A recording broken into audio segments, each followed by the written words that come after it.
തലേന്നത്തെ സംഭവങ്ങൾക്ക് ശേഷം രൂപേഷ് ആകെ മാറിയിരുന്നു. അതുകൊണ്ട് തന്നെ നേരം വെളുത്ത് ബോധം വന്നപ്പോൾ തന്നെ രൂപേഷ് വീട്ടിൽ നിന്നും ഇറങ്ങി. അവന്റെ മനസ്സിൽ ഇന്നലെ മാളു നോക്കിയ ആ നോട്ടം അതുപോലെ തന്നെ നിറഞ്ഞു വന്നു. ആ നോട്ടവും അപ്പുവിന്റെ അവസ്ഥയും അവന്റെ ഉള്ളിൽ വല്ലാത്ത വേദനയുണ്ടാക്കി. കുറ്റബോധം കൊണ്ട് അവൻ വല്ലാതെ അസ്വസ്ഥനായി. അവൻ ഹോസ്പിറ്റലിലേക്ക് പോകുമ്പോഴാണ് കടത്തിണ്ണയിൽ ഇരിക്കുന്ന സൂരജിനെ കണ്ടത്. ബൈക്ക് സ്റ്റാർട്ട് ചെയ്യാൻ നോക്കിയതും സ്റ്റാർട്ട് ആവുന്നില്ല. പിന്നെ വെറുതെ അതിൽ കളിച്ച് സമയം കളയേണ്ട എന്ന് കരുതി അവൻ നടന്നാണ് പോകുന്നത്. എടാ രൂപേഷ്, നീ ഇതെങ്ങോട്ട് ഇത്ര നേരത്തെ തിരക്കിട്ട് പോകുന്നേ? ഇന്നലെ രാത്രി ഞാൻ നിന്നെ വിളിച്ചിരുന്നല്ലോ, എന്തേ ഫോൺ എടുക്കാതിരുന്നേ? രാവിലെ തന്നെ തിരക്കിട്ട് പോകുന്ന രൂപേഷിനെ കണ്ട് സൂരജ് ഉറക്കെ വിളിച്ചു ചോദിച്ചു. രൂപേഷ് ഒന്ന് നിന്നു.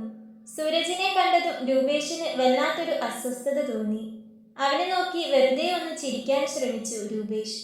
എനിക്ക് അത്യാവശ്യമായി ഒരിടം വരെ പോകാനുണ്ട് സൂരജെ, നമുക്ക് പിന്നീട് കാണാം, പറഞ്ഞുകൊണ്ട് രൂപേഷ് മുൻപോട്ട് നടന്നു. അതു കേട്ട് സൂരജ് ഇരുന്നിടത്തു നിന്നും എഴുന്നേറ്റ് അവൻ അരികിലേക്ക് ചെന്നു. എന്ത് ആവശ്യം? ഒരു മിനിറ്റ് നീ ഒന്ന് നിന്നേ. നിനക്ക് എന്നോട് എന്തേലും ദേഷ്യമുണ്ടോ? വലിയ തെളിച്ചമില്ലാതെ മറുപടി പറയുന്ന രൂപേഷിനെ കണ്ട് സൂരജ് ചോദിച്ചു. എനിക്കെന്ത് ദേഷ്യം സൂരജെ? ദേഷ്യമൊന്നുമില്ല. അപ്പുവിന് സുഖമില്ല. അവൻ വീണ് കാല് പൊട്ടി ഹോസ്പിറ്റലിലാണ്. എനിക്ക് പോകണം. കയ്യിൽ ക്യാഷില്ലാതെ, സഹായത്തിന് ഒരാളില്ലാതെ സ്വപ്ന കഷ്ടപ്പെടുകയാണ് അവിടെ. അവൾക്കും മക്കൾക്കും ഞാനല്ലേ ഉള്ളൂ. ഞാനല്ലേ അവരുടെ കൂടെ നിൽക്കേണ്ടത്. എന്നിട്ടോ എനിക്കതിന് പറ്റിയോ? ഇല്ല. ഇന്നലെ തന്നെ അവളിത് പറയാൻ വേണ്ടിയാ വിളിച്ചേ. പക്ഷേ കുടിച്ച് ബോധമില്ലാതെ ഞാനത് എടുത്തോ? ഇല്ല. പോരാത്തതിന് ഫോൺ ഓഫ് ചെയ്ത് വെക്കുകയും ചെയ്തു. എല്ലാം നിർത്തിയത് അല്ലായിരുന്നോടാ ഞാൻ ഇന്നലെ? അവളെയും മക്കളെയും നഷ്ടപ്പെടുന്നത് എനിക്ക് ഓർക്കാൻ പോലും വയ്യ. അവർക്ക് വേണ്ടി മാറാൻ തുടങ്ങിയതല്ലായിരുന്നോടാ ഞാൻ? ആ എന്നെ നീയല്ലേ ഓരോന്നും പറഞ്ഞ് കുടിപ്പിച്ചത്. ഇനിയും ഞാൻ മാറിയില്ലേ ശരിയാവില്ല. എനിക്ക് അവരെ നഷ്ടപ്പെടും. ഞങ്ങളുടെ ജീവിതം തന്നെ ഇല്ലാതെയാകും.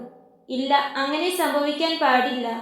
ഞാൻ നിന്നെ കുറ്റപ്പെടുത്തിയതല്ല, നിന്റെ ഭാഗത്തെ തെറ്റുകൾ പറയുന്നതുമല്ല.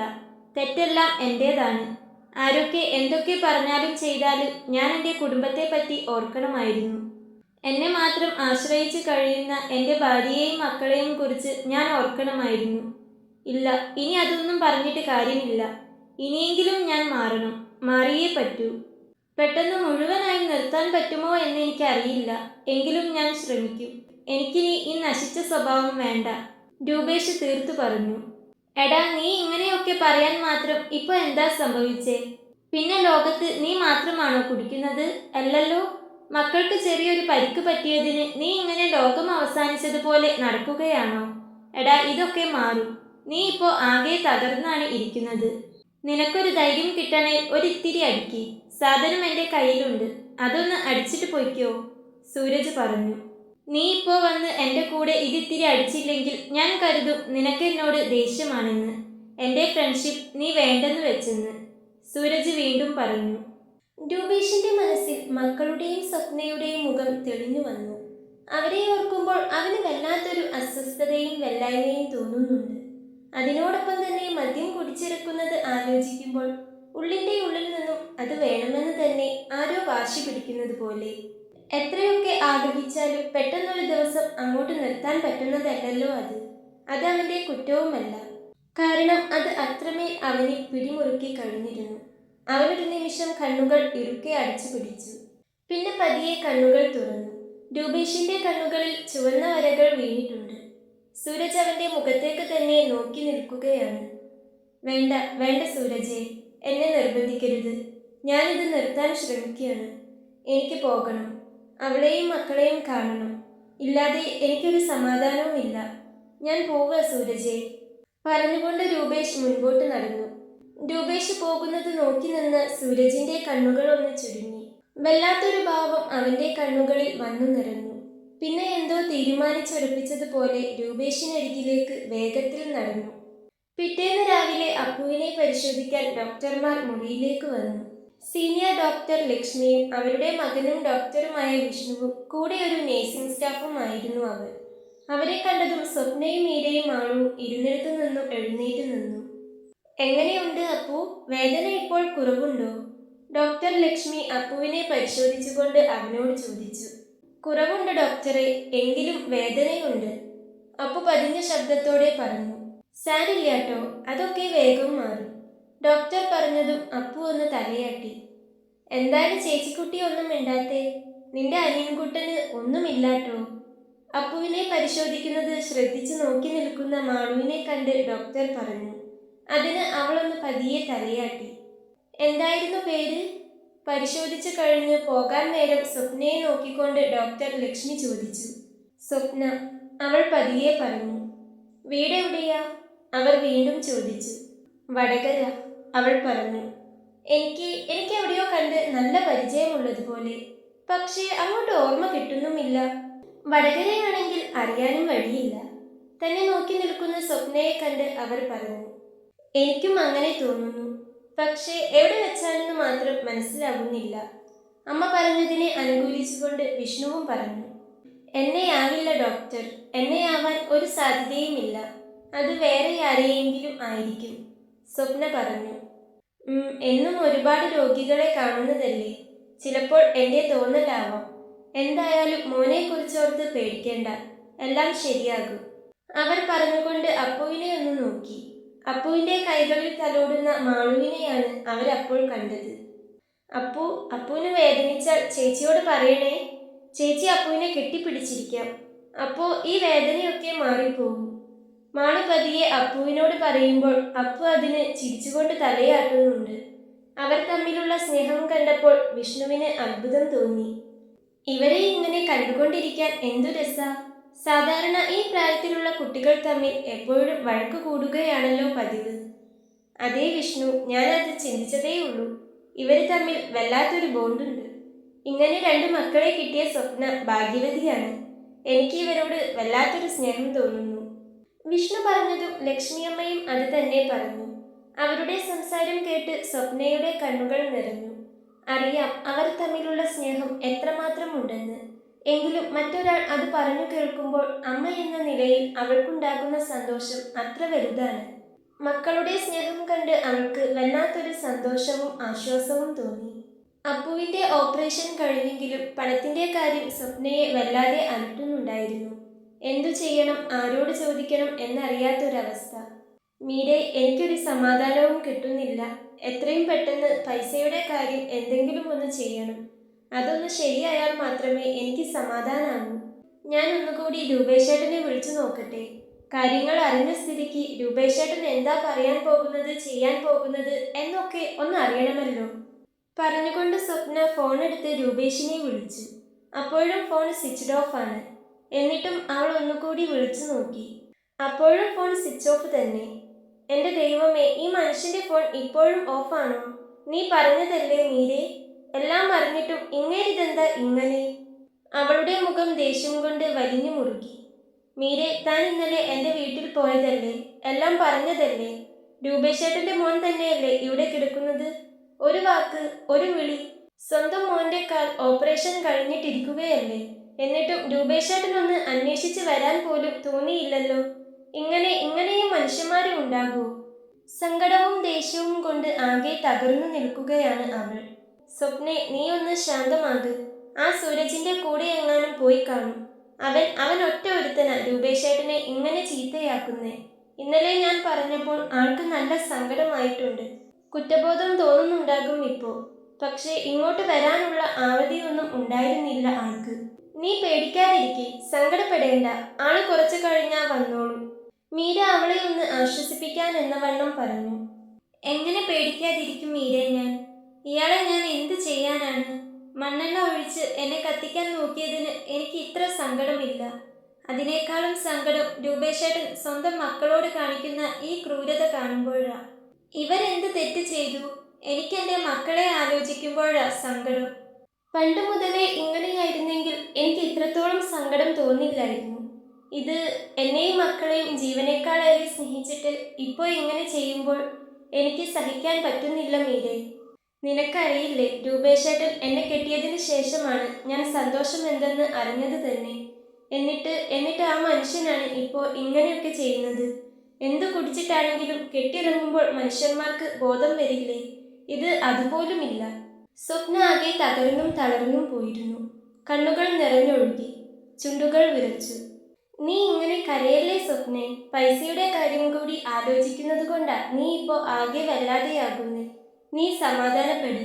ഞാനൊരു ചേച്ചിയോട് പൈസ. മീര പറഞ്ഞു വന്നതും അവളെ തടഞ്ഞുകൊണ്ട് സ്വപ്ന ഇടയിൽ കയറി പറഞ്ഞു. വേണ്ട, ആരും എന്നെ സഹായിക്കേണ്ട മീരെ. ഈ പൈസ കൊടുക്കേണ്ടത് രൂപേശേട്ടനാണ്. അയാളുടെ മോനാണ്. സ്വന്തം മോന്റെ ഓപ്പറേഷൻ ചിലവ് നോക്കേണ്ടത് അവന്റെ അച്ഛനും അമ്മയുമാണ്. എന്നിട്ട് ചെയ്യുന്നത് എന്താണെന്ന് നോക്ക്. ഈ നാട്ടിൽ എവിടെയോ കള്ളും കുടിച്ച് ബോധമില്ലാതെ കിടക്കുന്നുണ്ടാകും. ഭാര്യയും മക്കളും ചത്തോ ജീവിച്ചിരിപ്പുണ്ടോ എന്ന് പോലും നോക്കാത്ത ഒരു ഭർത്താവ് ഫോൺ സ്വിച്ച് ഓഫ് ആക്കി വെച്ചിരിക്കുന്നു. സ്വപ്നയുടെ കണ്ണുകൾ നിറഞ്ഞിരുന്നു. എന്നാൽ അത് സങ്കടം കൊണ്ട് മാത്രമായിരുന്നില്ല, ദേഷ്യം കൊണ്ടും കൂടിയായിരുന്നു. അവൾ നിസ്സഹായതയോടെ മുഖം പൊത്തിക്കരഞ്ഞു. നീ അങ്ങേരെക്കുറിച്ച് ഇപ്പോൾ ആലോചിക്കേണ്ട. നിന്റെ മക്കൾ നിന്റെ കൂടെയുണ്ട്, ഞാൻ നിന്റെ കൂടെയുണ്ട്. പണം നമുക്ക് എങ്ങനെയെങ്കിലും നാളത്തേക്ക് ശരിയാക്കാം. ഞാനല്ലേ പറയുന്നേ. ഞാനില്ലേടി നിന്റെ കൂടെ. നീ ഇപ്പോൾ ഈ കരച്ചിലൊന്ന് നിർത്തി അപ്പുവിന്റെ അടുത്തേക്ക് വാ. നീ കരയുന്നത് കണ്ടാൽ അവർക്ക് വിഷമമാകില്ലേ? അല്ലെങ്കിൽ തന്നെ എല്ലാം കണ്ടും കേട്ടും അവരുടെ മനസ്സ് വല്ലാതെയായിട്ടുണ്ട്. ഇനി നീ കരയുന്നത് കൂടി കണ്ടാലോ? ചെറിയ മക്കളാണ് മീരെ. കളിച്ചും ചിരിച്ചും നടക്കേണ്ട പ്രായമാണ്. അവരുടെ കാര്യം നോക്കണ്ടേ? അവരുടെ ധൈര്യം നീയല്ലേ? മീര സ്വപ്നയെ ചേർത്ത് പിടിച്ചുകൊണ്ട് പറഞ്ഞു. സ്വപ്ന കരച്ചിൽ നിർത്തി മീരയെ നോക്കി. തന്റെ മക്കൾ, അവർക്ക് താനേയുള്ളൂ. അവൾ വേഗം കണ്ണുകൾ അമർത്തി തുടച്ചുകൊണ്ട് മക്കൾക്കരികിലേക്ക് നടന്നു. അന്ന് രാത്രി ആശുപത്രിയിലെ തിരക്കുകൾ കഴിഞ്ഞ് ഡോക്ടർ വിഷ്ണു വീട്ടിലെ ബാൽക്കണിയിൽ തനിച്ചിരിക്കുകയായിരുന്നു. രാത്രിയുടെ ശാന്തതയിലും അവന്റെ മനസ്സിൽ മുഴുവൻ ആശുപത്രിയിലെ കാഴ്ചകളായിരുന്നു. പ്രത്യേകിച്ചും സ്വപ്നയുടെ മുഖം. അവളുടെ മുഖം എവിടെയോ കണ്ടു മറന്നതുപോലെ വിഷ്ണുവിന് വീണ്ടും വീണ്ടും തോന്നി. അവന്റെ അമ്മ ലക്ഷ്മിക്കും അതേ സംശയമുണ്ടായിരുന്നു. എന്നാലും എവിടെയായിരിക്കും ഞാൻ ഈ മുഖം കണ്ടിട്ടുള്ളത്? ആ നിസ്സഹായത നിറഞ്ഞ കണ്ണുകൾ. ഓർമ്മ കിട്ടുന്നില്ലല്ലോ ദൈവമേ. വിഷ്ണു സ്വയം പിറുപിറുത്തു. പെട്ടെന്ന് എന്തോ ഓർത്തതുപോലെ വിഷ്ണു ഒന്ന് നിന്നു. അവന്റെ മനസ്സിൽ ഒരു മിന്നൽപ്പിണർ കടന്നുപോയി. അവൻ പെട്ടെന്ന് കസേരയിൽ നിന്ന് എഴുന്നേറ്റ് വേഗത്തിൽ അമ്മയുടെ മുറിയിലേക്ക് നടന്നു. ഡോക്ടർ ലക്ഷ്മി ഉറങ്ങാനായി ബെഡ്ഷീറ്റ് മാറ്റി വിരിക്കുകയായിരുന്നു ആ സമയം. അമ്മ തിരക്കിലാണോ? അവൻ ചോദിച്ചു. ഏയ് ഇല്ല, നീ പറഞ്ഞോ. അവർ ബെഡ്ഷീറ്റ് വിരിച്ചുകൊണ്ട് തന്നെ പറഞ്ഞു. എനിക്ക് അവരെ ഓർമ്മ വന്നതുപോലെ തോന്നുന്നു. അവൻ പറഞ്ഞതു കേട്ട് അവർ അവനെ ഒന്ന് തിരിഞ്ഞു നോക്കി. സ്വപ്നയെക്കുറിച്ചാണോ? അതെ അമ്മേ. അമ്മയുടെ ഡ്രോയറിൽ ഇരിക്കുന്ന ആ പഴയ ഫോട്ടോ ഒന്ന് തരാമോ? അവൻ ചോദിച്ചു. ഏത് ഫോട്ടോ? ലക്ഷ്മിയമ്മ ചോദിച്ചുകൊണ്ട് ഡ്രോയർ തുറന്നു. ദാ ഇത് തന്നെ. വിഷ്ണു ഡ്രോയറിലുള്ള ഫോട്ടോ കയ്യിലെടുത്തു. പഴയ ഒരു ഫോട്ടോയായിരുന്നു അത്. അതിൽ 2 പെൺകുട്ടികൾ ചിരിച്ചു നിൽക്കുന്നു. അമ്മേ, ഈ ഫോട്ടോയിലുള്ള അമ്മയുടെ കൂട്ടുകാരി ആരാണ്? വിഷ്ണു ഫോട്ടോയിലേക്ക് തന്നെ സൂക്ഷിച്ചു നോക്കിക്കൊണ്ട് അമ്മയോട് ചോദിച്ചു. ഓ, അവളോ? അവൾ എൻ്റെ കോളേജ് കാലത്തെ ഏറ്റവും അടുത്ത കൂട്ടുകാരിയായിരുന്നു. പാർവതി, എൻ്റെ പാറു. ഞാൻ അവളുടെ ലച്ചുവും. അവൾ വളരെ നല്ല കുട്ടിയായിരുന്നു. പക്ഷേ ഇപ്പോൾ വർഷങ്ങളായി യാതൊരു ബന്ധവുമില്ല. നേർത്തൊരു പുഞ്ചിരിയോടെയാണ് അവരാദ്യം അത് പറഞ്ഞതെങ്കിലും പിന്നീട് അവരുടെ മുഖത്ത് വിഷമം നിറഞ്ഞു. അതെന്തു പറ്റി? അവരിപ്പോ എവിടെയാ ഉള്ളത്? അവൻ ചോദിച്ചു. അറിയില്ല. ഞാൻ എൻ്റെ അമ്മയുടെ വീട്ടിൽ കുറച്ചു കാലം നിന്നിരുന്നല്ലോ. പിന്നെ തിരിച്ചു വന്നപ്പോൾ അവളെക്കുറിച്ച് ഒരു വിവരവുമില്ല. അവളുടെ കല്യാണം കഴിഞ്ഞെന്നും അവർ കുടുംബത്തോടെ വേറെ എവിടേക്കോ താമസം മാറിപ്പോയെന്നുമൊക്കെ കേട്ടു. ഒത്തിരി അന്വേഷിച്ചു, പക്ഷേ ഒന്നും നടന്നില്ല. അവരൊരു വെല്ലായ്മയോടെ പറഞ്ഞു. വിഷ്ണു ആവേശത്തോടെ പാർവതിയുടെ ഫോട്ടോയിലേക്ക് തന്നെ ഒന്ന് നോക്കി. പിന്നെ മുഖം സ്വപ്നയുടെ മുഖവുമായി ചേർത്ത് വെച്ച് ആലോചിച്ചു നോക്കി. അവന്റെ കണ്ണുകൾ വിടർന്നു. എനിക്ക് മനസ്സിലായി അമ്മേ. ഞാൻ വിചാരിച്ചത് ശരിയാണ്. ഇന്ന് ഹോസ്പിറ്റലിൽ നമ്മൾ കണ്ട സ്വപ്നയില്ലേ? അവരെ കണ്ടപ്പോൾ തന്നെ എനിക്ക് എവിടെയോ കണ്ടതുപോലെ തോന്നിയിരുന്നു. അമ്മയ്ക്കും തോന്നിയില്ലേ? അതെ, നമ്മുടെ സംശയം ശരിയായിരുന്നു. അവര് അമ്മയുടെ കൂട്ടുകാരിയുടെ മോളാണ്. അവൻ പറഞ്ഞതു കേട്ട് ലക്ഷ്മിയമ്മയൊന്ന് ഞെട്ടി. ലക്ഷ്മിയമ്മ ഞെട്ടലോടെ ആ ഫോട്ടോയിലേക്ക് സൂക്ഷിച്ചു നോക്കി. അപ്പോ അവള് എൻ്റെ പാറുവിൻ്റെ മോളാണോ? അവർ പറഞ്ഞുകൊണ്ട് സ്വപ്നയുടെ മുഖം ഓർത്തെടുത്തു. അതെ, പാറുവിൻ്റെ അതേ കണ്ണുകൾ, ആ നിഷ്കളങ്കത. അപ്പോഴേ എനിക്ക് എവിടെയോ പരിചയം തോന്നിയിരുന്നു. എന്നിട്ടും എനിക്ക് നിന്നെ ഓർമ്മ വന്നില്ലല്ലോ പാറു. അവർ ആ ഫോട്ടോയിലേക്ക് നോക്കിക്കൊണ്ട് തന്നെ പറഞ്ഞു. അവർ സാമ്പത്തികമായി എന്തൊക്കെയോ ബുദ്ധിമുട്ട് അനുഭവിക്കുന്നുണ്ടെന്ന് തോന്നുന്നു അമ്മേ. എനിക്കും തോന്നി. എന്നാലും എൻ്റെ പാറുവിൻ്റെ മോള് എൻ്റെ മുന്നിൽ വന്നു നിന്നിട്ടും എനിക്ക് അവളെ തിരിച്ചറിയാൻ പറ്റിയില്ലല്ലോ. എന്തായാലും എനിക്ക് ഒരുപാട് സന്തോഷമായി മോനെ. വർഷങ്ങൾക്ക് ശേഷം എൻ്റെ പാറുവിൻ്റെ മോളെ ഞാൻ കണ്ടു.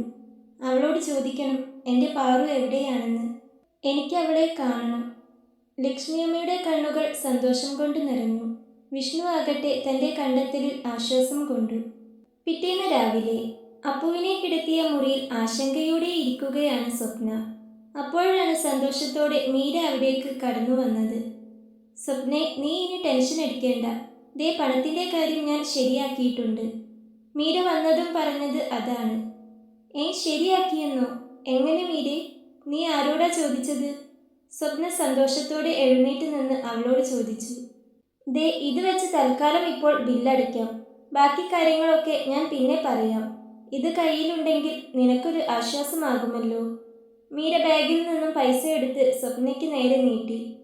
സ്വപ്ന മീരയെ നന്ദിയോടെ ഒന്ന് നോക്കിക്കൊണ്ട് അത് കയ്യിൽ വാങ്ങി. പറ മീരെ, എവിടെ നിന്നാ ഇത്രയും പൈസ? പലിശയ്ക്ക് കടം വാങ്ങിയതാണോ? ആരാ ഇത് തന്നത്? നീ ഇന്നലെ വിളിച്ചെന്ന് പറഞ്ഞ ആ ചേച്ചിയാണോ തന്നത്? ആ അതെ, ഞാൻ അവരെ ഒരുപാട് നിർബന്ധിച്ചു. അവരുടെ കയ്യിലുണ്ടായിരുന്ന കുറച്ച് പൈസ തന്നതാണ്, മീര പറഞ്ഞു. സംസാരിക്കുന്നതിനിടയിൽ സ്വപ്ന മീരയുടെ കഴുത്തിലേക്ക് നോക്കി. ദിവസവും കഴുത്തിൽ കണ്ടിരുന്ന അവളുടെ സ്വർണമാല ഇപ്പോൾ കാണുന്നില്ല. അതിനു പകരം സാധാരണ ഒരു ചെറിയ മാലയാണ് ഇപ്പോൾ കഴുത്തിലുള്ളത്. സ്വപ്നയുടെ മുഖം പെട്ടെന്ന് മാറി. മീരെ, നീ കള്ളം പറഞ്ഞതാണോ? ഈ പൈസ ആരാണ് നിനക്ക് തന്നത്? പറഞ്ഞുകൊണ്ട് അവൾ മീരയുടെ അടുത്തേക്ക് നീങ്ങി ആ കഴുത്തിലൊന്ന് തൊട്ടു. ഇതേതാ മാല? നിന്റെ പഴയ മാല എവിടെ? നീ അത്? സ്വപ്ന ചോദിച്ചതും മീരയൊന്ന് തപ്പിത്തടഞ്ഞു. അത് ഞാൻ. അല്ല, അതെന്തിനാ നമ്മളിപ്പോൾ സംസാരിക്കുന്നത്? പെട്ടെന്നായതുകൊണ്ട് മീരയ്ക്ക് എന്തു പറയണമെന്ന് അറിഞ്ഞില്ല. സ്വപ്ന നിറഞ്ഞ കണ്ണുകളോടെ മീരയുടെ കൈകളിൽ പിടിച്ചു. സത്യം പറ മീരെ, എൻ്റെ മോന് വേണ്ടി നീ നിന്റെ മാല പണയം വെച്ചല്ലേ ഈ പൈസ കൊണ്ടുവന്നത്? സ്വപ്ന വീണ്ടും വീണ്ടും നിർബന്ധിച്ചപ്പോൾ മീര തല കുനിച്ചു സമ്മതിച്ചു. നിനക്ക് തിരിച്ചു തരാൻ കഴിയുമ്പോൾ തന്നാൽ മതി സ്വപ്നെ. അല്ലാതെ നീ ഇപ്പോൾ അതൊന്നും ഓർത്ത് വിഷമിക്കണ്ട. മാല പണയം വെച്ച് തനിക്ക് സഹായം ചെയ്ത കൂട്ടുകാരിയുടെ സ്നേഹം കണ്ടപ്പോൾ സ്വപ്ന സങ്കടവും സന്തോഷവും ഒരുമിച്ച് വന്നതിൻ്റെ പേരിൽ മീരയെ കെട്ടിപ്പിടിച്ച് കരഞ്ഞു. മീരെ, നീ എൻ്റെ കൂടെ ഉണ്ടായിരുന്നില്ലെങ്കിൽ ഞാൻ എന്ത് ചെയ്തേനെ? അവളുടെ വാക്കുകൾ കരച്ചിലിൽ മുങ്ങിപ്പോയി. മീര അവളുടെ പുറത്ത് പതിയെ തട്ടിക്കൊടുത്തുകൊണ്ട് അവളെ ആശ്വസിപ്പിച്ചു. അപ്പോഴാണ് ഡോക്ടർ ലക്ഷ്മിയും മകൻ വിഷ്ണുവും അവിടേക്ക് വന്നത്. എന്താ മോളെ, എന്തു പറ്റി? എന്തിനാ കരയുന്നേ? ലക്ഷ്മിയമ്മ അവളോട് ചോദിച്ചു. അവൾ എന്ത് പറയണമെന്നറിയാതെ ലക്ഷ്മിയമ്മയെ തന്നെ നോക്കി നിന്നുപോയി. എന്തു പറ്റി? പണത്തിൻ്റെ കാര്യത്തിൽ എന്തെങ്കിലും ബുദ്ധിമുട്ടുണ്ടോ? വിഷ്ണു മീരയോട് ചോദിച്ചു. മീര നടന്ന കാര്യങ്ങളെല്ലാം ഡോക്ടർമാരോട് പറഞ്ഞു.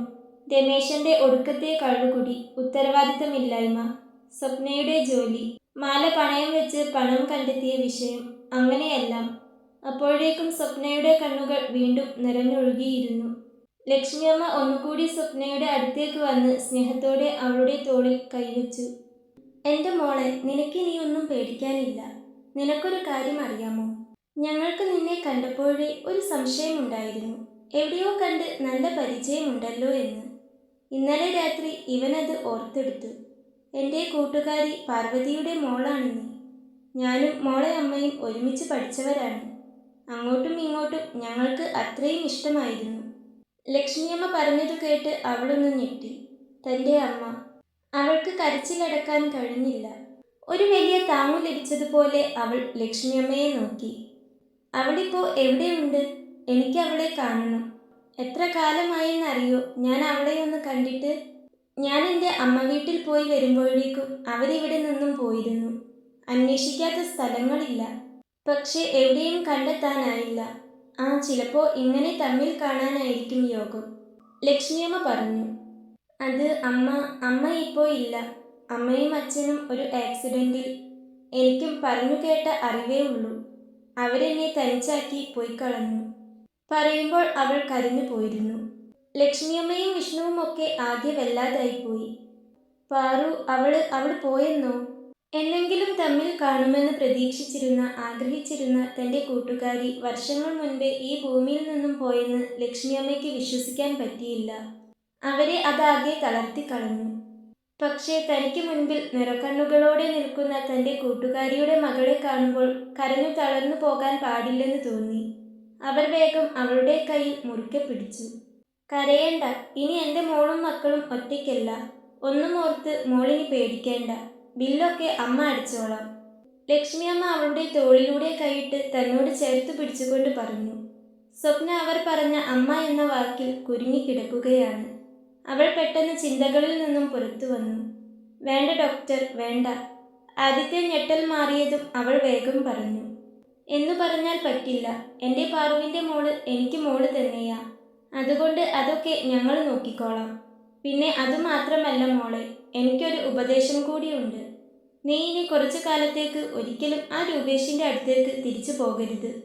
ഇങ്ങനെ കുടിച്ച് ലക്കുകെട്ട് സ്വന്തം മക്കളുടെ കാര്യത്തിൽ ഒരു തരിമ്പും ഉത്തരവാദിത്തമില്ലാത്ത ഒരു ഭർത്താവിൻ്റെ കൂടെ നീയും മക്കളും ജീവിക്കേണ്ട. നിങ്ങളിനി തനിച്ചല്ല. ഇവിടുന്ന് ഡിസ്ചാർജ് ആകുമ്പോൾ എൻ്റെ കൂടെ പോരണം. അങ്ങനെ മാത്രമേ അവന് നിങ്ങളുടെ വില എന്താണെന്ന് മനസ്സിലാക്കാൻ സാധിക്കൂ. ലക്ഷ്മിയമ്മ പറഞ്ഞു. അതെ, അമ്മ പറയുന്നത് കേൾക്ക്. എന്നെ ഒരു ഏട്ടനെ പോലെ കണ്ടാൽ മതി. ഇയാൾക്ക് ധൈര്യമായി ഞങ്ങളുടെ വീട്ടിലേക്ക് വരാം. അപ്പുവിനും ആളുവിനും നല്ലൊരു അന്തരീക്ഷത്തിൽ വളരാൻ സാധിക്കണം, വിഷ്ണു പറഞ്ഞു. സ്വപ്നയ്ക്ക് സന്തോഷവും ആശ്വാസവും നന്ദിയും കൊണ്ട് വാക്കുകൾ മുറിഞ്ഞു. അവളൊന്നും സംസാരിക്കാൻ കഴിയാതെ ലക്ഷ്മിയമ്മയെയും വിഷ്ണുവിനെയും മീരയെയും മാറി മാറി നോക്കി. അന്ന് രാവിലെ കുടിച്ച മദ്യലഹരിയുടെ ആലസ്യം വിട്ടുമാറി രൂപേഷ് എഴുന്നേറ്റപ്പോൾ വൈകുന്നേരമായി തുടങ്ങിയിരുന്നു. രൂപേഷിന്റെ മനസ്സിൽ വലിയൊരു ഭാരം അനുഭവപ്പെട്ടു. മകനു വേണ്ടി ഹോസ്പിറ്റലിൽ എത്തേണ്ട താൻ മദ്യത്തിനു വേണ്ടി സ്വന്തം കുടുംബത്തെ മറന്നു. തൻ്റെ ജീവിതം തകർത്തത് സൂരജ് എന്ന കൂട്ടുകാരനും മദ്യപാനവുമാണെന്ന് അവന് വ്യക്തമായി ബോധ്യമായിരുന്നു. അവൻ സൂരജിനെ കാണാതെ ഉടൻ തന്നെ ഫോൺ ഓൺ ചെയ്ത് ആശുപത്രിയിലേക്ക് തിരിച്ചു. അവൻ വേഗത്തിൽ സ്വപ്നയുടെ ഫോണിലേക്ക് വിളിച്ചു. ഒത്തിരി തവണ വിളിച്ചു. പക്ഷേ എത്ര തവണ വിളിച്ചിട്ടും അവൾ ഫോൺ എടുത്തില്ല. ഫോൺ എടുക്കാതെ വരുമ്പോഴുള്ള ബുദ്ധിമുട്ട് അവന് മനസ്സിലായി. അന്ന് അവളും ഇങ്ങനെയായിരിക്കും തന്നെ വിളിച്ചിട്ടുണ്ടാവുക. രൂപേഷിന് അവളെ ഓർത്ത് വല്ലായ്മയും സങ്കടവും തോന്നി. അതിലുപരി വല്ലാത്ത കുറ്റബോധം തോന്നി. ഇനി എന്ത് ചെയ്യുമെന്നറിയാതെ രൂപേഷ് ആ ഹോസ്പിറ്റലിന്റെ മുൻപിൽ അങ്ങനെ നിന്നുപോയി. ഫോണിൽ രമേശിന്റെ കോൾ വന്നപ്പോൾ വർഷങ്ങൾക്കിപ്പുറം ആ പേര് സ്ക്രീനിൽ കണ്ടതും അവളുടെ നെഞ്ചൊന്ന് പിടഞ്ഞു. കണ്ണുകൾ നിറഞ്ഞ് അവൾ വിങ്ങിപ്പോയെങ്കിലും കോൾ എടുത്തില്ല. രണ്ടും കൽപ്പിച്ച് അവൾ ഫോൺ സൈലന്റ് മോഡിലാക്കി മാറ്റിവെച്ചു. സ്വന്തം മോന് ഒരു ആപത്ത് വന്നപ്പോൾ എവിടെയായിരുന്നു? മീര എല്ലാം പറഞ്ഞതല്ലേ. എന്നിട്ട് ഒന്ന് തിരിച്ചു വിളിച്ചെങ്കിലും നോക്കിയോ?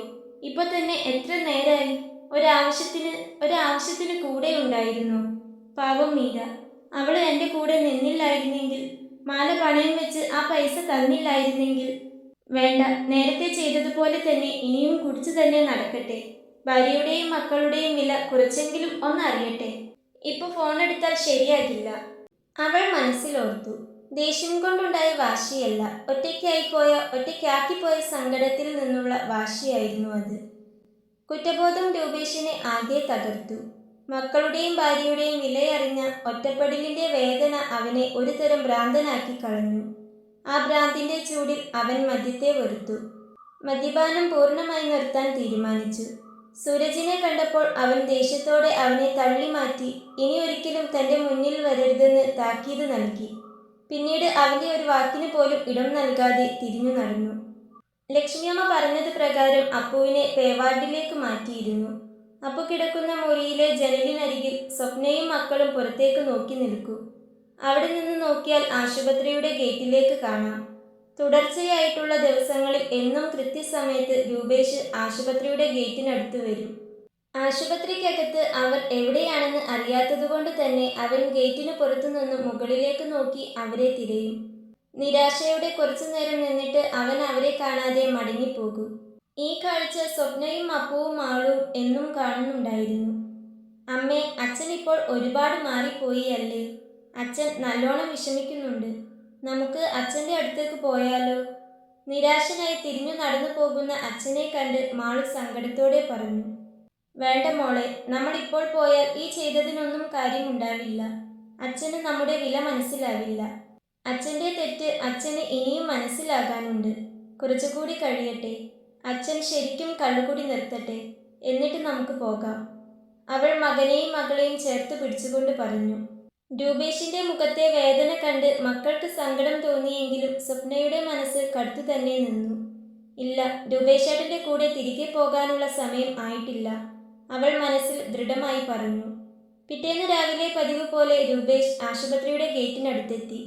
അവൻ ഗേറ്റിന് പുറത്തുനിന്നും അകത്തേക്ക് നോക്കി നിന്നു. അപ്പോഴാണ് ഗേറ്റ് കടന്ന് ഡോക്ടർ ലക്ഷ്മിയമ്മയുടെ കാർ വന്നു നിന്നത്. ഗേറ്റിനകത്ത് വിഷ്ണുവിന്റെ സഹായത്തോടെ മീരയും സ്വപ്നയും അപ്പുവിനെ കാറിലേക്ക് കയറ്റാൻ ഒരുങ്ങുകയായിരുന്നു. വിഷ്ണുവാണ് അപ്പുവിനെ കൈകളിലെടുത്ത് കാറിലേക്ക് ഇരുത്തിയത്. മാളുവും കൂടെ തന്നെയുണ്ട്. രൂപേഷ് നോക്കുമ്പോൾ അതാണ് കണ്ടത്. അപ്പുവിന് പിന്നാലെ സ്വപ്നയും മാളുവും കൂടെ കാറിൽ കയറാൻ തുടങ്ങുന്നത് കണ്ടതും രൂപേഷിന്റെ നെഞ്ചൊന്ന് പിടഞ്ഞു. അവരെ കാണാതെയുള്ള ആ കുറച്ചു ദിവസങ്ങൾ അവന്റെ ജീവിതം നരകതുല്യമാക്കിയിരുന്നു. അവർ കൂടെ ഉണ്ടായിരുന്നപ്പോൾ അവരുടെ വില അറിഞ്ഞില്ല, അല്ലെങ്കിൽ അറിയാൻ ശ്രമിച്ചില്ല എന്നതാണ് സത്യം. കാർ ഗേറ്റിന് പുറത്തേക്ക് വരുന്നെന്ന് കണ്ടതും അവൻ അവിടേക്ക് വേഗത്തിൽ ചെന്നു. സ്വപ്നയെ നിൽക്ക്, നിങ്ങളിതെവിടേക്കായി പോകുന്നേ? അവൻ ചോദിച്ചു. എന്നാൽ അവളൊന്നും പറഞ്ഞില്ല. സ്വപ്നെ പ്ലീസ്, സോറി, ഇനി ഇനി ഇങ്ങനെയൊന്നും ഉണ്ടാകില്ല. എന്നെ വിട്ടു പോകല്ലേ. ഞാൻ എത്ര വിളിച്ചു. ഞാനിവിടെ എന്നും വരുന്നുണ്ട്. പക്ഷേ നിങ്ങളെ കാണാൻ പറ്റിയില്ല. ഞാൻ ഒരുപാട് വിളിച്ചിരുന്നു, പക്ഷേ പറഞ്ഞുകൊണ്ട് അവൻ അവളെ ഒന്ന് നോക്കി. ഫോൺ എടുക്കാത്തതിൽ അവൻ അവളെ കുറ്റം പറയാൻ തോന്നിയില്ല. താനും അത് തന്നെയല്ലേ ചെയ്തത്. മോനെ അപ്പു, മാളു, അച്ഛൻ ചെയ്തതെല്ലാം തെറ്റാണ്. അച്ഛൻ ഇനി ഒരിക്കലും കുടിക്കില്ല മക്കളെ. രൂപേഷ് കരച്ചിലിന്റെ വക്കോളം എത്തി. അച്ഛനെ അങ്ങനെയൊരു അവസ്ഥയിൽ കണ്ടപ്പോൾ മാളുവിനും അപ്പുവിനും വല്ലാത്ത വിഷമം തോന്നി. അവരുടെ കണ്ണുകളും നിറഞ്ഞു. അവർ അച്ഛനെ ദയനീയമായി നോക്കി. പക്ഷേ കഴിഞ്ഞ ദിവസങ്ങളിൽ അമ്മ അനുഭവിച്ച വേദനകളും മണ്ണെണ്ണ ഒഴിച്ച് കത്തിക്കാൻ ശ്രമിച്ച ഭീകരതയും അവരുടെ മനസ്സിൽ മായാതെ നിന്നു. അമ്മ പറഞ്ഞതുപോലെ ഇപ്പോൾ ഇങ്ങനെ ചെയ്താൽ മാത്രമേ അച്ഛൻ നല്ല അച്ഛനാകൂ എന്ന് അവർക്ക് അറിയാമായിരുന്നു. അതുകൊണ്ട് അവർ മിണ്ടാതെ നിന്നു. നീ മക്കളെയും കൊണ്ട് വീട്ടിലേക്ക് വാ സ്വപ്നെ. എനിക്ക് പറ്റുന്നില്ല നിങ്ങളില്ലാതെ. ഞാൻ ഒറ്റയ്ക്കായിപ്പോയി. ഇപ്പോൾ എനിക്കെൻ്റെ തെറ്റ് മനസ്സിലാകുന്നുണ്ട്. എന്നോട് ക്ഷമിക്ക്. രൂപേഷ് യാചിക്കുന്നത് പോലെയാണ് അവളോട് പറയുന്നത്. പക്ഷേ സ്വപ്ന അവനെ നോക്കുന്നില്ല. കണ്ണുകൾ രണ്ടും അടച്ചു പിടിച്ച് സീറ്റിലേക്ക് അവൾ ചാരിക്കിടന്നു. നിങ്ങൾ പേടിക്കേണ്ട. എൻ്റെ അമ്മയുടെ അടുത്ത കൂട്ടുകാരിയുടെ മകളാണ് സ്വപ്ന. വിഷമിക്കേണ്ട. അവരിപ്പോൾ ഞങ്ങളുടെ വീട്ടിലേക്കാണ് വരുന്നത്. ഞങ്ങളുടെ കൂടെ ഇവർ സേഫായിരിക്കും. ഇനിയെങ്കിലും നിങ്ങൾ സ്വയം തിരുത്താൻ ശ്രമിക്കുക. ഞങ്ങൾ ഇവിടുത്തെ ഡോക്ടേഴ്സാണ്. ലക്ഷ്മി, വിഷ്ണു. രൂപേഷിനോട് ഒന്നും പറയാതെ പോരാൻ വിഷ്ണുവിന് തോന്നിയില്ല. ശേഷം അവൻ കാർ മുൻപോട്ടെടുത്തു. ലക്ഷ്മിയമ്മ ഒന്നും പറയാതെ രൂപേഷിനെ തന്നെ അങ്ങനെ നോക്കിയിരുന്നതേയുള്ളൂ. രൂപേഷ് കാറിന്റെ പിന്നാലെ കുറച്ചു ദൂരം നടന്ന് പിന്നെ അങ്ങനെ നിന്നു. കാർ കാഴ്ചയിൽ നിന്ന് മറിഞ്ഞപ്പോൾ അവൻ വീണ്ടും തളർന്നു. അപ്പോഴാണ് രൂപേഷിന്റെ അടുത്തേക്ക് മീര അവളുടെ വണ്ടിയുമായി വന്നത്. ഇപ്പോഴെങ്കിലും രൂപേഷേട്ടന് മനസ്സിലായോ, ഭാര്യയും മക്കളും എന്ന് പറഞ്ഞാൽ കള്ളു കുടിച്ചു കഴിഞ്ഞാൽ തല്ലാനുള്ളതല്ലെന്ന്, അവരുടെ വില എന്തെന്ന്? പിറകിൽ നിന്നും മീര ചോദിച്ചതും രൂപേഷ് ഞെട്ടിത്തിരിഞ്ഞ് അവളെ നോക്കി. എനിക്കിപ്പോൾ എല്ലാം മനസ്സിലാകുന്നുണ്ട് മീരെ. എല്ലാം എൻ്റെ തെറ്റാണ്. ഞാൻ ചെയ്തതിനെല്ലാം ഞാൻ ഇപ്പോൾ അനുഭവിക്കുന്നുണ്ട്. എൻ്റെ മക്കളെ, എൻ്റെ സ്വപ്നയെ, അവരുടെ വില എന്താണെന്നും അവരെനിക്ക് ആരാണെന്നും എനിക്കിപ്പോൾ മനസ്സിലാകുന്നുണ്ട്. രൂപേഷ് വല്ലായ്മയോടെ പറഞ്ഞു. അവന്റെ കണ്ണുകൾ നിറഞ്ഞിരുന്നു. രൂപേഷേട്ടാ, ഇനി കരഞ്ഞതുകൊണ്ട് കാര്യമില്ല. ഇനിയെങ്കിലും ഏട്ടൻ ഈ കുടിയൊന്ന് നിർത്തി നല്ല രീതിയിൽ ജീവിച്ചു തുടങ്ങ്. അന്ന് മാത്രമേ അവർ തിരികെ വരികയുള്ളൂ. തൽക്കാലം അവർ ലക്ഷ്മിയമ്മയുടെ കൂടെ നിൽക്കട്ടെ. അവളുടെ മനസ്സ് അത്രയും തകർന്നിട്ടുണ്ട്. പേടിക്കേണ്ട, അവർ നല്ല ആളുകളാ. അവരുടെ അടുത്ത് അവർ സേഫായിരിക്കും. ഏട്ടൻ്റെ കഷ്ടപ്പാട് കാണാൻ വേണ്ടിയിട്ടല്ല. ഏട്ടൻ ഇനി ഒരിക്കലും പഴയ പോലെ ആവാതിരിക്കാൻ വേണ്ടിയാണ് സ്വപ്ന ഈ കടുപ്പം കാണിക്കുന്നത്. അവളെ എനിക്കറിയാം. രൂപേഷ് മറുത്തൊന്നും പറയാതെ മീര പറഞ്ഞതെല്ലാം കേട്ട് കുറ്റബോധം കൊണ്ട് തല കുനിച്ചു നിന്നു. മീര അവനെ തന്നെ ഒന്ന് നോക്കിയ ശേഷം വണ്ടിയെടുത്ത് പോയി. തകർന്നുപോയ അവന്റെ മനസ്സിനെ സാന്ത്വനിപ്പിക്കാൻ അവിടെ ആശുപത്രിയുടെ ചുറ്റുവട്ടത്തൊന്നും ആരും ഉണ്ടായിരുന്നില്ല. ലക്ഷ്മിയമ്മയുടെ വീട്ടിൽ സ്വപ്നയും മക്കളും ഇപ്പോൾ സുരക്ഷിതരാണ്. ആ വീട്ടിലെ അന്തരീക്ഷം ശാന്തവും സ്നേഹമുള്ളതുമാണ്. മക്കൾ രണ്ടുപേരും കളിച്ചും ചിരിച്ചുമിരുന്നു. എങ്കിലും അപ്പോഴും അവരുടെ ഉള്ളിൽ നിന്നും അവരുടെ അച്ഛനെക്കുറിച്ചുള്ള വേദന കുറഞ്ഞിരുന്നില്ല. സ്വപ്ന വീട്ടുജോലികളിൽ ലക്ഷ്മിയമ്മയെ സഹായിച്ചു. വിഷ്ണു അങ്കിളെ, ഈ കഥയിലെ രാജകുമാരൻ അവസാനം രാജ്ഞിയെ രക്ഷിക്കുമോ? മാള് വിഷ്ണുവിനോട് ചോദിച്ചു. വിഷ്ണു മാളുവിനും അപ്പുവിനും ഹാളിലെ സെറ്റിയിലിരുന്ന് കഥ പറഞ്ഞു കൊടുക്കുകയാണ്. പിന്നെ അല്ലാതെ, നല്ല മനസ്സുള്ള രാജകുമാരന്മാരെപ്പോഴും രാജ്ഞിയെയും രാജ്യത്തെയും രക്ഷിക്കും. വിഷ്ണു നേർത്തൊരു ചിരിയോടെ പറഞ്ഞു. അമ്മൂമ്മേ, ഇവിടെ എത്ര നല്ല കളികളാണ് ഉള്ളത്. എൻ്റെ കാലുവേദന പോലും ഞാൻ മറന്നുപോയി. അപ്പു ലക്ഷ്മി അമ്മയോട് പറഞ്ഞു. അപ്പുവും ആളുവും ലക്ഷ്മി അമ്മയെ അമ്മൂമ്മ എന്നാണ് വിളിക്കുന്നത്. എൻ്റെ മക്കൾ സന്തോഷത്തോടെ ഇരിക്കുന്നതാണ് അമ്മൂമ്മയ്ക്ക് ഏറ്റവും ഇഷ്ടം. നിങ്ങൾ നന്നായി കളിക്കി. സ്വപ്നെ, നീ ഇവിടെ പേടിക്കാതെ ഇരിക്കും മോളെ, എല്ലാം ശരിയാകും. ലക്ഷ്മി അമ്മ അപ്പുവിൻ്റെ തലയിൽ തലോടിക്കൊണ്ട് പറഞ്ഞു. എനിക്കിപ്പോൾ ഒരുപാട് സമാധാനമുണ്ട് ലക്ഷ്മി അമ്മേ. എൻ്റെ മക്കൾ ഇങ്ങനെ ചിരിച്ച് കളിക്കുന്നത് കാണുന്നത് തന്നെ വലിയ ആശ്വാസമാണ്. ഇവിടെ വരാൻ തീരുമാനിച്ചതുകൊണ്ട് എൻ്റെ മക്കൾക്ക് ഇതുവരെ കിട്ടാത്ത സന്തോഷം കിട്ടിയല്ലോ. സ്വസ്ഥതയും സമാധാനവും കിട്ടിയല്ലോ. എനിക്കത് മതി. സ്വപ്ന നേർത്തൊരു ചിരിയോടെ പറഞ്ഞു. പക്ഷേ പുറമേ ശാന്തമായി കാണപ്പെട്ടെങ്കിലും അവളുടെ മനസ്സിൻ്റെ ഒരറ്റത്ത് രൂപേഷിനെ കുറിച്ചുള്ള ചിന്തകൾ വേദനയായി നീറിക്കൊണ്ടിരുന്നു. അന്ന് രാത്രി മക്കളെ ചേർത്ത് പിടിച്ച് സ്വപ്ന കിടക്കുകയാണ്. അപ്പുവും ആളുവും ഉറങ്ങിയിട്ടുണ്ട്. സ്വപ്ന പതിയെ എഴുന്നേറ്റ് ജനലിനടുത്തെത്തി. രൂപേഷ് തകർന്ന മനസ്സോടെ ഒറ്റയ്ക്ക് ഹോസ്പിറ്റലിന്റെ ഗേറ്റിന് പുറത്തു നിന്ന് തന്നെ നോക്കിയതിന്റെ ചിത്രം അവളുടെ മനസ്സിൽ മായാതെ നിന്നു. രൂപേഷേട്ടാ, എനിക്കറിയാം ഏട്ടൻ ഇപ്പോൾ കുടിക്കുന്നില്ലെന്ന്. ഏട്ടനെ ഉപേക്ഷിച്ചു പോന്നത് എൻ്റെ തെറ്റല്ല. ഏട്ടൻ നമ്മുടെ മക്കളെയും എന്നെയും അത്രമാത്രം വേദനിപ്പിച്ചു, അവൾ സ്വയം പറഞ്ഞു പോയി. അവളുടെ മനസ്സ് കടുത്തു നിന്നെങ്കിലും അവൾക്ക് അവനോട് സഹതാപം തോന്നി തുടങ്ങിയിരുന്നു. അവൾ പതിയെ തിരിഞ്ഞ് ഉറങ്ങിക്കിടക്കുന്ന മക്കളെ നോക്കി. മാളവും അപ്പവും പരസ്പരം കെട്ടിപ്പിടിച്ചാണ് കിടക്കുന്നത്. നിങ്ങളെ സന്തോഷത്തോടെ കാണാൻ, എന്നും അച്ഛൻ്റെ സ്നേഹം കിട്ടാൻ വേണ്ടിയാണ് അമ്മ ഇങ്ങനെയൊക്കെ ചെയ്യുന്നത്. അങ്ങനെയെങ്കിലും നിങ്ങളുടെ അച്ഛനൊന്ന് നന്നാകട്ടെ. മനസ്സിൽ പറഞ്ഞുകൊണ്ട് അവൾ തൻ്റെ രണ്ടു മക്കളുടെയും നെറുകിൽ പതിയെ ചുണ്ടു ചേർത്തു. അവൾ വീണ്ടും രൂപേഷിനെ ഓർത്തു. ആരും തുണയില്ലാത്ത അവൻ്റെ ഒറ്റപ്പെടൽ അവളെ വല്ലാതെ അലട്ടി. എന്തെങ്കിലും കഴിച്ചിട്ടുണ്ടാകുമോ? വീട്ടിൽ വെക്കുകയാണോ അല്ലെങ്കിൽ പുറത്തുനിന്ന് വാങ്ങി കഴിക്കേ? പണ്ട് കുടിയൊക്കെ തുടങ്ങുന്നതിന് മുൻപ് നന്നായി പാചകം ചെയ്യുമായിരുന്നു. എല്ലാ കാര്യത്തിലും അവളെ സഹായിക്കുമായിരുന്നു. പിന്നീട് കുടി തുടങ്ങിയപ്പോഴാണ് ആളാകെ മാറിയത്. സ്വപ്ന വിങ്ങിപ്പൊട്ടി. നിശബ്ദമായി കരഞ്ഞുകൊണ്ട് മക്കളെ ചേർത്ത് പിടിച്ച് കിടന്നു. ദിവസങ്ങൾ പതിയെ കടന്നുപോയി. ലക്ഷ്മിയമ്മയുടെ വീട് കണ്ടുപിടിച്ച് ഇപ്പോൾ രൂപേഷ് അവരുടെ വീടിന്റെ ഗേറ്റിന് മുൻപിലാണ് വന്നു നിൽക്കാറ്. എന്നും വൈകുന്നേരമാകുമ്പോൾ കുറച്ചു സമയം വന്നു നിൽക്കും. പിന്നീട് ആരെയും കാണാതെ തിരിച്ചു പോകും. അപ്പോൾ അവൻ്റെ കണ്ണുകൾ നിറഞ്ഞിട്ടുണ്ടാകും. സ്വപ്നയെയും മക്കളെയും കാണാൻ അവൻ അത്രയും ആഗ്രഹിച്ചു പോയിരുന്നു. ഒരു ദിവസം വീടിന്റെ ബാൽക്കണിയിൽ നിൽക്കുകയായിരുന്നു ലക്ഷ്മിയമ്മയും വിഷ്ണുവും. അപ്പോഴാണ് ലക്ഷ്മിയമ്മ ഗേറ്റിനടുത്ത് നിരാശയോടെ നിസ്സഹായത നിറഞ്ഞവനായി നിൽക്കുന്ന രൂപേഷിനെ കണ്ടത്. മോനെ വിഷ്ണു, നോക്ക്, സ്വപ്നയുടെ ഭർത്താവ്. അവൻ എപ്പോഴും ഇവിടെ വന്ന് നിൽക്കുന്നുണ്ട്, ദേ ഇപ്പോഴും, ലക്ഷ്മിയമ്മ വിഷ്ണുവിനോട് പറഞ്ഞു. അവൻ കുടി നിർത്തിയെന്ന് തോന്നുന്നു അമ്മേ. അവനെ ഇപ്പോൾ കണ്ടാൽ തന്നെ അറിയാം, അവനാകെ തകർന്നിട്ടുണ്ട്. രൂപേഷിനെ കണ്ടതും മാളു ഓടി അമ്മയുടെ അടുത്തേക്ക് ഇത് പറയാനായി വന്നു. അമ്മേ, അച്ഛൻ ഇപ്പോഴും നമ്മളെ കാത്ത് അവിടെ നിൽക്കുകയാണോ? സ്വപ്ന ജനലിന്റെ കർട്ടൻ മാറ്റി രൂപേഷിനെ നോക്കി. അവൾക്ക് കരച്ചിൽ വന്നുപോയി. പക്ഷേ അവൾ അത് ഉള്ളിലൊതുക്കി. മോളെ, നീ അകത്ത് പോയി അപ്പുവിന്റെ കൂടെ ഇരുന്ന് കളിക്കി.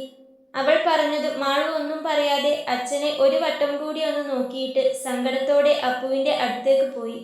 രൂപേഷ് കുറച്ചു നേരം നിന്നു. ആരെയും പുറത്തേക്ക് കാണുന്നില്ലെന്ന് തോന്നിയപ്പോൾ അവൻ നിരാശയോടെ തിരിഞ്ഞ് ബൈക്കിൽ കയറി. അവന്റെ നടത്തത്തിലും ഭാവത്തിലും പണ്ടത്തെ ആ ഉന്മേഷമൊന്നും ഇല്ലായിരുന്നു. ആരും അറിയാതെ നിറഞ്ഞ കണ്ണുകളോടെ സ്വപ്ന ആ കാഴ്ച കണ്ടു നിന്നു.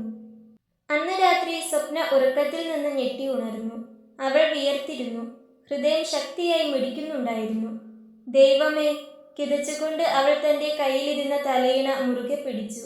അവൾ കണ്ടത് ഒരു ദുസ്വപ്നമായിരുന്നു. ഒഴിഞ്ഞ ഒരിടത്ത് വിഷാദഭാവത്തോടെ കയ്യിലൊരു കുപ്പിയുമായി രൂപേഷ് നിൽക്കുന്നു. അവൻ മദ്യപാനം നിർത്തുമെന്ന് ശപഥം ചെയ്തിരുന്നെങ്കിലും ഒറ്റപ്പെടൽ അവനെ വല്ലാതെ തളർത്തിയിരുന്നു. അവസാനമായി കുടിക്കാൻ പോകുന്ന ആ കുപ്പിയിൽ അവൻ വിഷം നിറച്ചിരുന്നു. എൻ്റെ സ്വപ്നെ, എൻ്റെ മക്കളെ, എന്നോട് ക്ഷമിക്കണം. നിങ്ങൾക്ക് വേണ്ടി ഞാൻ എല്ലാം തിരുത്തി.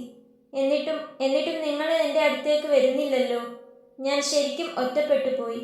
ഇനിയും എനിക്കിങ്ങനെ ജീവിക്കാൻ വയ്യ. രൂപേഷ് പറഞ്ഞുകൊണ്ട് വിങ്ങിപ്പൊട്ടി. അവൻ ആ കുപ്പിയിലെ വിഷം വായിലേക്ക് ഒഴിക്കാൻ തുടങ്ങിയതും സ്വപ്ന ഓടിച്ചെന്ന് അത് തടയാൻ ശ്രമിച്ചു. വേണ്ട രൂപേഷേട്ട, വേണ്ട, അത് കുടിക്കല്ലേ, ഞങ്ങളെ വിട്ടു പോകല്ലേ, അവൾ കരഞ്ഞുകൊണ്ട് പറയുന്നുണ്ട്. പക്ഷെ അവൻ അവളെ ശ്രദ്ധിക്കാതെ കുടിക്കുന്നു. രൂപേഷ് നിലത്തേക്ക് വീഴുന്നു. സ്വപ്ന ഭയന്ന് അലറുന്നു. സ്വപ്ന ഞെട്ടി ഉണർന്ന് കണ്ണുകൾ അമർത്തി തുടച്ചു. ദൈവമേ, എന്തൊക്കെയാ ഞാൻ ഈ കാണുന്നേ? രൂപേഷേട്ടനൊന്നും വരുത്തല്ലേ, എനിക്ക് പേടിയാകുന്നു. അവൾ വേഗം അപ്പുവിനെയും മാളുവിനെയും നെഞ്ചോട് ചേർത്തു. അവൾ വിങ്ങിപ്പൊട്ടി. ഇനി രൂപേഷ് ശരിക്കും മരിക്കാൻ പോകുകയാണോ എന്ന് അവൾ ഭയന്നു. കാരണം അവൻ അത്രമേൽ തകർന്നിരുന്നു. അവന്റെ മനസ്താപം യാഥാർത്ഥ്യമാണോ എന്ന് പൂർണ്ണമായും അവൾക്ക് ഉറപ്പില്ലായിരുന്നു. എങ്കിലും ആ ദുസ്വപ്നം അവളുടെ മനസ്സിനെ വല്ലാതെ ഉലച്ചു. പിറ്റേന്ന് രാവിലെ തന്നെ സ്വപ്ന ലക്ഷ്മിയമ്മയുടെ അടുത്തേക്ക് ചെന്ന് ഇന്നലെ രാത്രി കണ്ട സ്വപ്നത്തെക്കുറിച്ച് പറഞ്ഞു. അവൾ ആകെ പേടിച്ചിട്ടുണ്ടെന്ന് അവളുടെ സംസാരത്തിൽ നിന്നും മുഖഭാവത്തിൽ നിന്നും തന്നെ ലക്ഷ്മിയമ്മയ്ക്ക് മനസ്സിലായിരുന്നു. മോൾക്കൊന്ന് ഫോണിൽ വിളിച്ചു നോക്കിക്കൂടായിരുന്നോ? ലക്ഷ്മിയമ്മ ചോദിച്ചു. ഞാൻ വിളിച്ചു നോക്കി ലക്ഷ്മിയമ്മേ, പക്ഷേ എത്ര വിളിച്ചിട്ടും എടുക്കുന്നില്ല. ഇന്നലെ കണ്ട സ്വപ്നം, എനിക്കെന്തോ വല്ലാത്ത പേടി തോന്നുക. ഇല്ല മോളെ, അതെല്ലാം വെറുതെ തോന്നുക. മോള് പേടിക്കാതിരിക്കി, ചിലപ്പോൾ എന്തെങ്കിലും തിരക്കിലായിരിക്കും. ലക്ഷ്മിയമ്മ അവളെ സമാധാനിപ്പിക്കാൻ ശ്രമിച്ചുകൊണ്ട് പറഞ്ഞു. അല്ല ലക്ഷ്മിയമ്മേ, എനിക്കെന്തോ വല്ലാത്ത മനസ്സമാധാനക്കേട്. ഇനി വീട്ടിൽ ചെന്ന് നേരിട്ട് കാണാതെ എനിക്കൊരു സമാധാനവുമില്ല. ഞാൻ മക്കളെയും കൂട്ടി ഇപ്പോൾ തന്നെ പൊയ്ക്കോട്ടെ? അവൾ ലക്ഷ്മിയമ്മയോട് ചോദിച്ചു. ലക്ഷ്മിയമ്മ അവളെ നോക്കി മനോഹരമായൊന്ന് പുഞ്ചിരിച്ചു. അവളും രൂപേഷും ഒരുപോലെ പാവമാണെന്ന് ഈ കുറച്ചു ദിവസം കൊണ്ട് തന്നെ ലക്ഷ്മിയമ്മ മനസ്സിലാക്കിയിരുന്നു. മദ്യപാനം മാത്രമാണ് അവനെ ഇത്രമേൽ വഷളാക്കിയത്. ഞങ്ങൾക്കിന്ന് തിരക്കാണ് മോളെ, ഓപ്പറേഷൻ ഉണ്ട്. അല്ലെങ്കിൽ അമ്മ കൂടെ വന്നേനെ. ഒരു കാര്യം ചെയ്യാം, ഓട്ടോ വരാൻ പറയാം. ധൈര്യമായിട്ട് പൊയ്ക്കോ. അവിടെ എത്തിയിട്ട് എന്നെ വിളിക്കണം. പിന്നെ എന്തേലും ആവശ്യമുണ്ടെങ്കിൽ പറയാൻ മടിക്കരുത്, ലക്ഷ്മിയമ്മ പറഞ്ഞു. അവൾ തലയാട്ടിക്കൊണ്ട് വേഗത്തിൽ മക്കളുടെ അടുത്തേക്ക് നടന്നു. അച്ഛൻ്റെ അടുത്തേക്ക് പോവുകയാണെന്ന് കേട്ടപ്പോൾ അവർക്കാണ് സന്തോഷം. മീര ഇന്നലെ വൈകുന്നേരം വന്നു പോയിട്ടേ ഉള്ളൂ. ഇന്ന് അവൾക്കൊരു കല്യാണമുണ്ട്, അതുകൊണ്ട് തിരക്കിലായിരിക്കും. വൈകിട്ട് വിളിക്കുമ്പോൾ കാര്യങ്ങളെല്ലാം പറയാം, അവൾ കരുതി. ലക്ഷ്മിയമ്മയ്ക്കും വിഷ്ണുവിനും മാളുവും അപ്പവും രണ്ടു കവളിലും ഉമ്മ വെച്ചു. അവർ തിരിച്ചു. അവർ തമ്മിൽ വല്ലാത്തൊരു കൂട്ടായി മാറിയിരുന്നു. ഓട്ടോ വന്നതും ലക്ഷ്മിയമ്മയോടും വിഷ്ണുവിനോടും യാത്ര പറഞ്ഞ് അവർ ഓട്ടോയിലേക്ക് കയറി. ഓട്ടോറിക്ഷയിൽ യാത്ര ചെയ്യുകയാണ് സ്വപ്നയും മക്കളും. മക്കൾ പരസ്പരം സംസാരിക്കുന്നുണ്ടെങ്കിലും സ്വപ്ന നിശബ്ദയായി പുറത്തേക്ക് നോക്കിയിരിക്കുകയാണ്. അവൾ ടെൻഷനിലാണ്. സ്വപ്നയുടെ മുഖത്ത് വല്ലാത്തൊരു പേടിയുണ്ട്. അമ്മേ, നമ്മളെന്താ പെട്ടെന്ന് അച്ഛൻ്റെ അടുത്തേക്ക് പോകുന്നേ? മാളു ചോദിച്ചു. അച്ഛൻ ഇപ്പോൾ കുടിയൊക്കെ നിർത്തി, നല്ല അച്ഛനായില്ലേ. ഇനിയും നമ്മൾ ചെല്ലാതെ നിന്നാൽ പാവമല്ലേ? സ്വപ്ന ചോദിച്ചത് മാളുവും അപ്പവും ഒരേ സ്വരത്തിൽ അച്ഛൻ പാവമായി പോകുമെന്ന് പറഞ്ഞു. ഓട്ടോറിക്ഷ വീടിന് മുൻപിലെത്തിയതും അവരിറങ്ങി.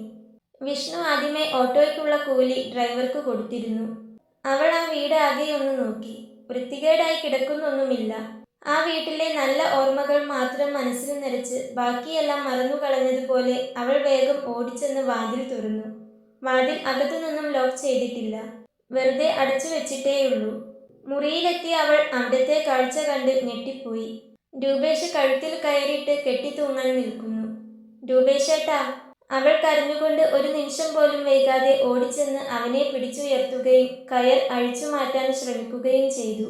മക്കൾ ഇതെല്ലാം കണ്ട് ഭയന്ന് അച്ഛാ എന്നുറക്കെ കരഞ്ഞുപോയി. സ്വപ്ന കയർ അഴിച്ചു മാറ്റി. രൂപേഷും അവളും തറയിലേക്ക് തളർന്നിരുന്നു. അവൾ കിതച്ചുകൊണ്ട് നിലത്തിരുന്ന് രൂപേഷിന്റെ മുഖത്തേക്ക് നോക്കി. താൻ കണ്ട സ്വപ്നം യാഥാർത്ഥ്യമാകുമായിരുന്നല്ലോ എന്ന ഭയം അവളെ പിടിച്ചു കുലുക്കി. എന്തിനാ എന്നോടും മക്കളോടും ഈ ക്രൂരത കാണിക്കാൻ തുനിഞ്ഞത്? കുറച്ചു ദിവസം ഞങ്ങളൊന്ന് മാറി നിന്നപ്പോൾ രൂപേഷേട്ടന് മടുത്തു. അപ്പോൾ ഞങ്ങളോ? അവൾ ദേഷ്യത്തോടെ ചോദിച്ചു. സ്വപ്ന നിയന്ത്രണം വിട്ട് പൊട്ടിക്കരഞ്ഞുകൊണ്ട് അവന്റെ ഷർട്ടിന്റെ കോളറിൽ മുറുക്കെ പിടിച്ചു. ഇതിന് ഞാൻ സമ്മതിക്കില്ല. എൻ്റെ മക്കളെ അച്ഛനില്ലാത്തവരാക്കാൻ ഞാൻ സമ്മതിക്കില്ല.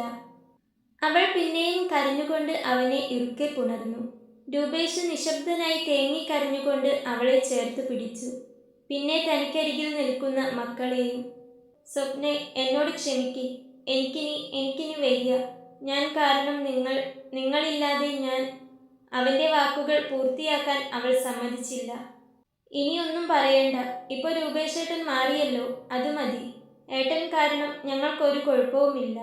നമുക്ക് പണ്ടത്തേതുപോലെ ഒരുമിച്ച് ജീവിക്കാം. എൻ്റെ മക്കൾക്ക് അവരുടെ അച്ഛനെ വേണം. എനിക്കെൻ്റെ ഭർത്താവിനെയും വേണം. അവൾ കരഞ്ഞുകൊണ്ട് ഒന്നുകൂടി അവനെ ഇറുക്കെ പുണർന്നു. രൂപേഷ് അവളെയും മക്കളെയും തൻ്റെ നെഞ്ചോട് ചേർത്ത് പിടിച്ചു. ആ മുറിയിൽ ആശ്വാസത്തിൻ്റെയും സ്നേഹത്തിൻ്റെയും തണുപ്പ് പടർന്നു. എങ്കിലും അപ്പോഴും നേരത്തെ കണ്ട ആ കാഴ്ചയുടെ ഭയം എല്ലാവരെയും പൊതിഞ്ഞു നിൽക്കുന്നുണ്ടായിരുന്നു. സമയം രാത്രി 9:30. അവരുടെ ആ പഴയ മുറിയിൽ നല്ല തെളിഞ്ഞ വെളിച്ചം. അപ്പുവും ആളുവും കട്ടിലിൽ പുസ്തകം വായിച്ചു കഴിഞ്ഞ് രമേശനെ കാത്തിരിക്കുകയാണ്. സ്വപ്ന കട്ടിലിന്റെ അരികിലിരുന്ന് തുണികൾ മടക്കിക്കൊണ്ടിരിക്കുന്നു. ഇന്നലകളിൽ കുടിച്ച് ലക്കുകെട്ട് വന്നിരുന്ന അച്ഛനെ പേടിച്ച് നേരത്തെ ഉറങ്ങാൻ കിടന്ന കുട്ടികളല്ല ഇന്ന് അവർ. അമ്മേ, അച്ഛൻ ഇതെന്താ വരാത്തെ? മാളു കട്ടിലിൽ തിരിഞ്ഞും മറിഞ്ഞും കിടന്നുകൊണ്ട് അവളോട് ചോദിച്ചു. അവളുടെ മനസ്സ് സന്തോഷം കൊണ്ട് നിറഞ്ഞു. അച്ഛന് കുറച്ച് പണി ഉണ്ടായിരുന്നല്ലോ മോളെ, അതായിരിക്കും. പണ്ട് വൈകുന്നേരം ആകുമ്പോഴേക്കും നിങ്ങൾ ഉറങ്ങാൻ ഓടുമായിരുന്നല്ലോ. ഇപ്പോഴെന്താ കാത്തിരിപ്പ്? കാര്യം അറിയാമെങ്കിലും സ്വപ്ന ചോദിച്ചു. ഇപ്പോഴത്തെ അച്ഛനെ പറ്റി അവർ പറയുന്നത് കേൾക്കാൻ വേണ്ടിയാണ്. പണ്ട് അച്ഛൻ വരുമ്പോ...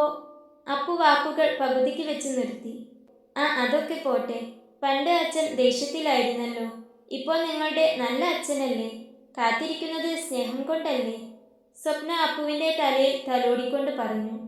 അതെ, ഇപ്പോൾ അച്ഛന് നല്ല മണമാണ്. പണ്ട് കള്ളിൻ്റെ മണം. മാളു മൂക്ക് പൊത്തി ചിരിക്കുന്നു. അത് കേട്ട് അപ്പുവും ചിരിച്ചു. അമ്പടി കുറുമ്പി, സ്വപ്ന ചിരിച്ചുകൊണ്ട് പറഞ്ഞു. അപ്പോഴാണ് പുറത്തെ വാതിലിൽ തട്ടുകേട്ടത്.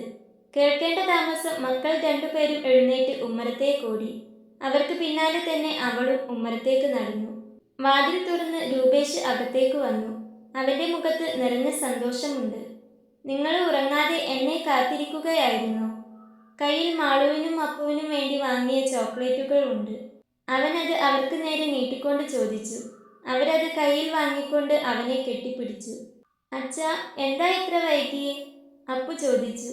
ഞങ്ങൾ എത്ര നേരമായി നോക്കിയിരിക്കുന്നു, മാളുവും പറഞ്ഞു. രൂപേഷിന്റെ മനസ്സ് സന്തോഷം കൊണ്ട് നിറഞ്ഞു. അവൻ ഇരുവരെയും ചേർത്ത് പിടിച്ച് അവരുടെ കവിളിൽ ഉമ്മ വെച്ചു. അച്ഛന് പണിക്ക് പോകണ്ടേ? എന്നാലല്ലേ എൻ്റെ മക്കൾക്ക് എന്തേലും വാങ്ങിത്തരാൻ പറ്റൂ, അവൻ പറഞ്ഞു. സ്വപ്നയുടെ പണി നിർത്തിയിരുന്നു. ഇത്ര കാലം കഷ്ടപ്പെട്ടില്ലേ, അതുകൊണ്ട് ഇനി എവിടെയും ജോലിക്ക് പോകേണ്ടെന്ന് അവൻ പറഞ്ഞു. അവളുടെ ശരീരവും അത് ആഗ്രഹിച്ചിരുന്നു. അച്ഛൻ ഈ ലോകത്തെ ഏറ്റവും നല്ല അച്ഛനാ, അപ്പു പറഞ്ഞു. അത് കേട്ട് രൂപേഷ് ചിരിച്ചുകൊണ്ട് സ്വപ്നയെ നോക്കി. അച്ഛനിപ്പോൾ ഈ ലോകത്തെ ഏറ്റവും നല്ല അച്ഛനായത് നിങ്ങളുടെ അമ്മ ഈ ലോകത്തെ ഏറ്റവും നല്ല അമ്മയായതുകൊണ്ടാ അപ്പു, അവൻ പറഞ്ഞു. ഇന്നാടി നിനക്ക്. രൂപേഷ് സ്വപ്നയ്ക്ക് നേരെയും ചോക്ലേറ്റ് നീട്ടി. അവൻ്റെ കണ്ണുകളിൽ നിറഞ്ഞു നിൽക്കുന്ന പ്രണയം കണ്ടതുകൊണ്ടാകണം അവളുടെ കവിളുകളിൽ നാണം പരന്നത്. രൂപേഷ് കട്ടിലിൽ കിടന്ന് ഉറങ്ങുന്ന മക്കളെ പുതപ്പിച്ചു കൊടുത്തു. സ്വപ്ന അവൻ്റെ അടുത്ത് വന്നിരുന്നു. എന്താ ഇത്രയും വൈകിയത്? ഞാൻ പേടിച്ചു, അവൾ പതുക്കെ ചോദിച്ചു. രൂപേഷ് സ്വപ്നയുടെ കയ്യിൽ പിടിച്ച് അവളുടെ കണ്ണുകളിലേക്ക് നോക്കി. പേടിക്കാനോ? എന്തിന്? ആ രൂപേഷ് ഇനിയില്ല. ഇനി ഞാൻ ഒരിക്കലും നിങ്ങളെ പേടിപ്പിക്കില്ല സ്വപ്നെ. ഒരു ചെറിയ ജോലി കിട്ടി, അതാ. ഇനി നിന്റെയും മക്കളുടെയും സന്തോഷം മാത്രമാണ് എൻ്റെ ലഹരി. ഞാനിപ്പോൾ പഴയ സ്വപ്നയെ ഓർത്തുപോയി. എപ്പോഴും ഭയന്ന, തനിച്ചിരുന്ന ഒരു പെണ്ണ്. ഇതെൻ്റെ പുതിയ ജീവിതമാണ്. ഇതെനിക്ക് വേണം. സത്യം പറഞ്ഞാൽ നിങ്ങൾ തൂങ്ങാൻ നിന്ന അന്ന് ഞാൻ കണ്ട ആ സ്വപ്നം സത്യമാകുമായിരുന്നെങ്കിൽ ഞാനും മക്കളും നിങ്ങളില്ലാതെ പിന്നെ എങ്ങനെ ജീവിക്കുമായിരുന്നു? സ്വപ്ന അവൻ്റെ തോളിലൂടെ മെല്ലെ വിരലോടിച്ചുകൊണ്ട് പറഞ്ഞു. ആദ്യം നല്ല രീതിയിലാണ് പറഞ്ഞതെങ്കിലും അവസാനം എത്തുമ്പോഴേക്കും അവൾ കരഞ്ഞു പോയിരുന്നു. രൂപേഷ് തിരിഞ്ഞ് സ്വപ്നയുടെ മുഖം കയ്യിലെടുത്തു. അവൻ്റെ കണ്ണുകളിലും നനവ് പടർന്നു. ആ കയറിൽ നിന്ന് എന്നെ രക്ഷിച്ച നിമിഷം, ആ നിമിഷം എൻ്റെ പുതിയ ജന്മമാണ്. എൻ്റെ പ്രണയവും സന്തോഷവും ഒക്കെ നീയും മക്കളുമായിരുന്നു. ഞാനത് മദ്യത്തിൽ മുക്കി നശിപ്പിക്കാൻ നോക്കി. എന്നോട് ക്ഷമിക്ക് സ്വപ്നെ, അവൻ അവളുടെ കണ്ണുകളിലേക്ക് നോക്കിക്കൊണ്ട് പറഞ്ഞു. ക്ഷമയൊന്നും വേണ്ട രൂപേഷേട്ടാ. ഇനി അങ്ങനെയൊന്നും ആവാതിരുന്നാൽ മതി. കഴിഞ്ഞു പോയതൊക്കെ ഒരു ദുസ്വപ്നം മാത്രമായിരുന്നെന്ന് കരുതിയാൽ മതി. സ്വപ്ന നിറഞ്ഞ കണ്ണുകളോടെ ഒരു പുഞ്ചിരിയോടെ അവനെ നോക്കി പറഞ്ഞു. രൂപേഷ് അവളുടെ നെറ്റിയിൽ പതിയെ ചുണ്ടമർത്തി. നീയാണ് എൻ്റെ വെളിച്ചം, അവൻ പതിയെ പറഞ്ഞു. അപ്പുവും മാളുവും ഉറക്കത്തിലും പുഞ്ചിരിക്കുന്നുണ്ടായിരുന്നു അപ്പോൾ.